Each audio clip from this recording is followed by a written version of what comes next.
My husband constantly invites friends over every week and pushes me around even though I'm pregnant. His friends also act as if this is the norm. One day, my husband Nick handed me a sleeping bag and said, "You can sleep here." And I was ousted to the kitchen. I can't take it anymore. If you want to have a good time with your friends, I have my own ideas too. By the time they realize who's arrived, they'll be in for a shock. My name is Emma. My husband Nick is a former colleague from my company. We met at a toy company aimed at young children. He was always surrounded by friends, a sociable person with a wide circle of acquaintances.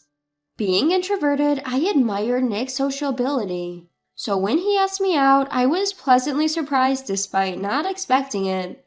Once I started dating Nick, I realized that despite seeming flamboyant, he was actually frugal and responsible. Surprisingly, we spent many of our dates at home relaxing. "Nick, you're always hanging out with various people, aren't you? I thought you'd prefer to go out more for dates." When I mentioned this, he responded with slight awkwardness.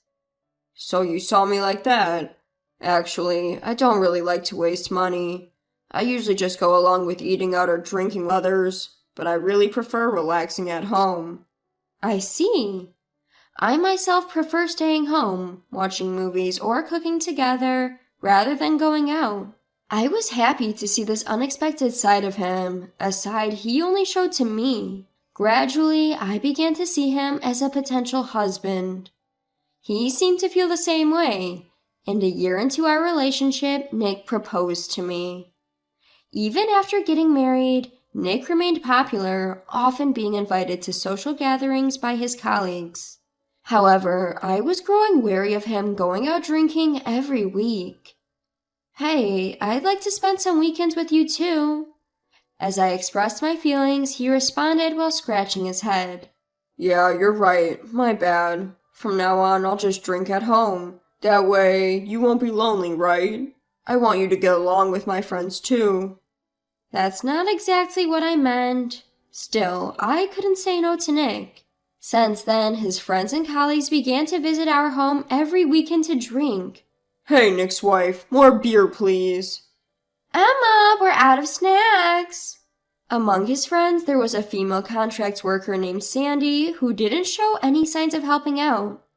I was run ragged by preparing drinks and snacks, never resting even over the weekend. Nick was completely oblivious to my state. "Guys, don't worry about catching the last train home tonight. Let's party till dawn." "Oh, that's what we were waiting for. You're the best, Nick." Not worrying about the last train? Could it be? As I thought, they partied late into the night and ended up staying over. And when they woke up late in the morning, they would demand as if it was a given. "Got anything to eat? Something easy on a hangover would be good," he said. So my weekend ended without any rest. But if I complained about the situation, Nick would surely just go out to drink. When I was wondering what to do, I found out I was pregnant. When I announced my pregnancy, Nick was overjoyed. "Really? That's great. So, I'm finally going to be a dad. That's right. I have to report this to everyone right away." Without giving me a chance to stop him, Nick messaged them. "Emma, everyone is happy for us and they want to celebrate. They're coming over this weekend." True to his words, his friends flocked to our house over the weekend and started partying harder than ever. They're here to celebrate, so I guess it can't be helped. Initially, I thought so and accepted it, but I was completely tired of them who kept showing up week after week. "Hey Nick, I'm happy they want to celebrate, but I'm having morning sickness and it's hard, so I want you to stop inviting people over." When I complained to Nick, he responded with dissatisfaction. "What are you talking about? Wasn't it you, Emma, who said, 'I'm lonely, I want to drink at home'?" "I told you not to go out drinking. I never said I wanted you to drink at home." "But I can't just leave you alone at home and go out drinking while you're pregnant. What if something happens while I'm gone?" Could it be that he's worried about me and drinking at home for my sake? When I thought about that, I found it hard to be too forceful. But every week is a bit too much. Alright. But right now, everyone is just trying to celebrate our baby. We can't just ignore their feelings, right? Having been told that, I had no choice but to concede. I understand, but I'm having morning sickness, so I don't think I can prepare much food or snacks. I don't want to carry heavy stuff either, so will you handle the drinks, Nick? Of course. Just do what you can, Emma. Relieved by his words, I got through another weekend. Today again, their friends came to their house like they're used to. Hey, ma'am, I brought beer. I'll put it here. Please keep it cool. Okay. And also, these are ingredients for food. You don't have to cook anything fancy. It seemed Nick had told them something as the friends started bringing drinks and food one after another. But they only brought things. The actual task of fetching drinks from the refrigerator or making snacks was still left to me. Hey, Nick's wife, can you bring us the beer from the fridge? Emma, we need more snacks, please. In the end, I had to do the cooking. I knew that talking to Nick would be pointless. So I gently told them, actually, I've been having really bad morning sickness lately, and that's why I've taken a leave of absence from work, so... I was about to say that I wanted them to refrain from coming to our house in the future. But, laughing, the friends responded to my words. Exactly! I heard about it at work. Emma, you're on leave, right? Then you have to work for Nick at least on weekends. Right, pregnancy isn't a sickness, so it's better if you move around a bit.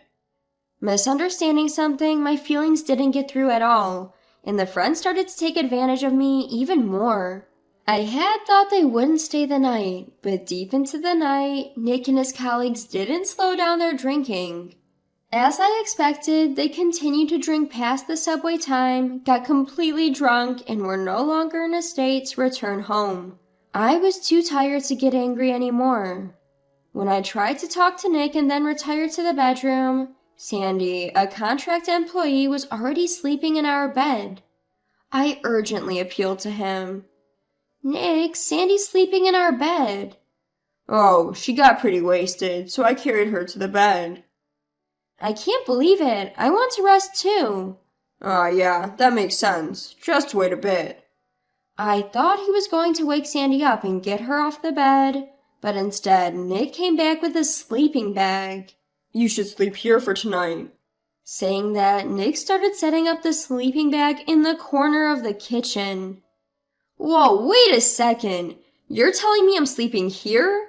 And in a sleeping bag? Well, we're still drinking in the living room, so this is the only place, right? I'm glad I bought this camping sleeping bag, haha. Called by his friends, Nick returned to the living room with more drinks in his hands.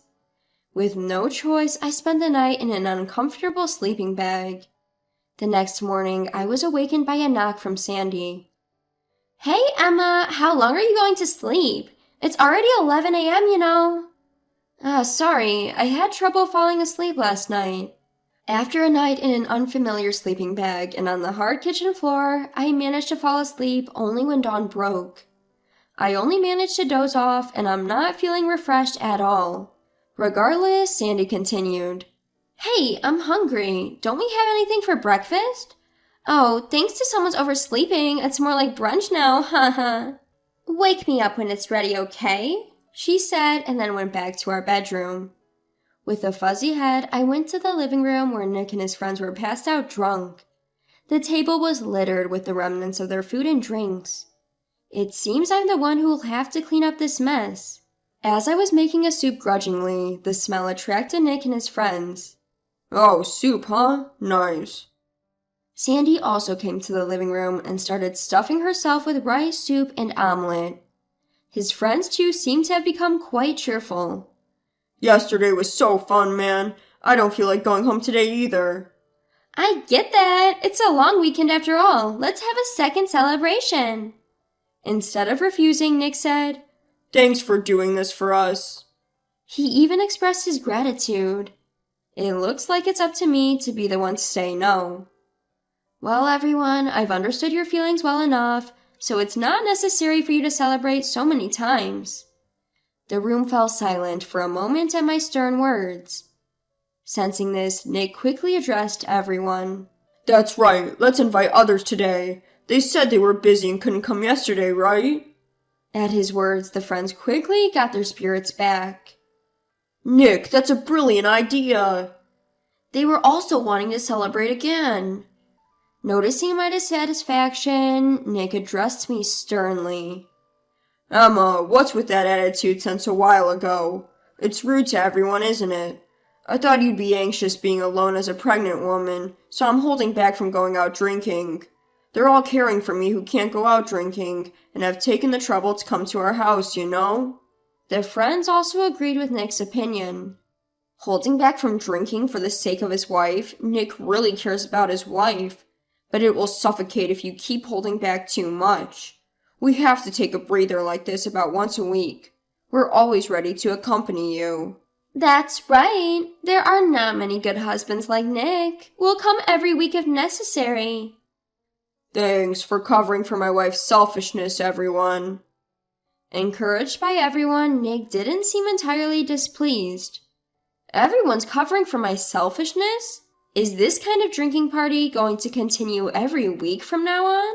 That's ridiculous. Finally, I snapped at Nick's words. Got it. Then can I invite someone too? As I said that, Nick nodded in relief. Yeah, you can invite whoever you want. It's more fun when there are many people. Hearing that, I immediately made a phone call to a certain place. In the afternoon, another friend of Nick's arrived. I didn't think everyone was drinking 2 days in a row. Thanks for the invite, Nick. Likewise, thank you for celebrating for us. Let's drink to our heart's content today. Then the doorbell rang again. Oh, looks like the person Emma invited is here too. Should I get the door? Opening the front door, Nick was taken aback. But boss, why are you here? I hurriedly headed to the entrance to welcome the visitor. Uncle, I've been waiting for you. Uncle? Indeed, the man I called to our home on the phone was the head of our department at the company. To the surprised Nick and his friends, I explained the situation. This man is an old friend of my father. He has loved me as his own daughter since the day I was born. But Emma, you never mentioned this before. Nick interjected, sweating nervously. He didn't show any signs of this at the wedding or at the company, even as head of the department. Well, if the other employees heard that the boss was doting on me, they would find it hard to work, wouldn't they? At my words, the boss added, I have also been sternly told by Emma not to be overly familiar in public. I've never been able to outsmart her. As a man without children of my own, Emma is like a precious daughter to me. The boss, suddenly serious, turned to Nick and said this. This precious Emma has come to me for help when she's in trouble. That's why I came here. What seems to be the issue? What? We haven't done anything to trouble Emma, right guys? As Nick said this, everyone else hastily nodded in agreement. Immediately I addressed them. Right, making a pregnant woman like me prepare late-night snacks and breakfast, making me sleep in a sleeping bag. You don't think anything of it, do you, Nick? Upon hearing my words, the boss was furious. Nick, are you treating Emma this way? It's just that everyone said they wanted to celebrate our pregnancy, so I couldn't refuse. Suddenly being blamed, the friends hastily started to explain. No, sir. We only accepted Nick's request because he said he couldn't go out drinking due to his wife. Then the boss put an end to the disgraceful attempt to evade responsibility. Shut up! It's outrageous to have a drinking party overnight in a house with a pregnant woman and let her sleep in the kitchen. Do you think that's appropriate for our company, a toy manufacturer targeting young children? We're very sorry. We'll excuse ourselves now. The friends, startled by the boss's anger, quickly gathered their things and hurried to leave. Seeing their reactions, the boss shouted again. Hey, are you going to make Emma clean up? Clean up the mess you've made for yourselves before you leave. Being glared at by the boss, they started cleaning up the cluttered living room and doing the dishes. When the house was all tidied up, they left as if they were fleeing. Amidst all that, the boss called a halt to Sandy. Sandy, I want you to stay behind for a bit. Huh? Me? After her friends left, the boss questioned a visibly uncomfortable Nick and Sandy. Do you know why I asked Sandy to stay? Nick, though flustered, denied it. No. What are you talking about? It's about the rumors between you, Nick, and Sandy. There's been talk within the company that you two have been having an affair. That's a misunderstanding. With Nick desperately denying it, the boss lowered his tone. I had heard about Emma being pregnant and thought the rumors were baseless. I wanted that shouldn't be the case, but you disappointed me. The boss showed an email image sent by someone from the company. It contained images of Nick and Sandy entering a fancy restaurant and coming out of a brand store carrying shopping bags. It turns out Nick was not thrifty, he was just stingy with me. In fact, I had suspicions about his relationship with Sandy and mentioned my concerns to the boss. Upon hearing this, the boss immediately contacted several employees who had witnessed the two and provided photographs as evidence. No, boss, this is, Exactly, there's nothing between Nick and me. Even when confronted with evidence, their pathetic excuses disgusted me. I hesitated at the thought of our baby growing up without a father. But if the father is someone who can casually invite his affair partner into our home, it's better if he isn't around. I told Nick on the spot that I wanted a divorce. I've had enough of your selfish excuses. Nick and I are getting a divorce. You two can do whatever you want. What about our baby in your belly? You who let our child sleep in a sleeping bag on the kitchen floor, worried about our child? What are you saying now? But... There's no but. You who cheated don't get a say. My conditions are asset division and child support. How much is it going to be? Who knows? You've done enough to deserve it, haven't you? Emma, reconsider. Shut up. I'm done being patient. Go have your parties with your friends for the rest of your life, you man-child. After that, the house became mine through property division. I made him agree to pay child support as well. The boss was present for all the discussion, so Nick reluctantly agreed to my terms. After the divorce, Nick left the house and moved in with Sandy. Rumors of them living together quickly spread within the company, and their affair became public knowledge. Because their bad reputation also negatively affected the clients, it seems Sandy was fired and Nick was demoted. As the reason for the contract termination reached the temp agency, Sandy was unable to find a new placement. Nick also suffered a major salary cut due to his demotion. Sandy, now jobless, and Nick, who stretched thin by monthly child support payments, they have no wiggle room in their lives and are now forced to live a very frugal life. They are always fighting about money, and though they both want to break up, they are forced to stick together because neither of them has the funds to live alone. On the other hand, with the support of my family and the boss, I was able to give birth safely. Afterwards, the boss introduced me to a man, leading to a remarriage. As I created a new family, I've never been happier.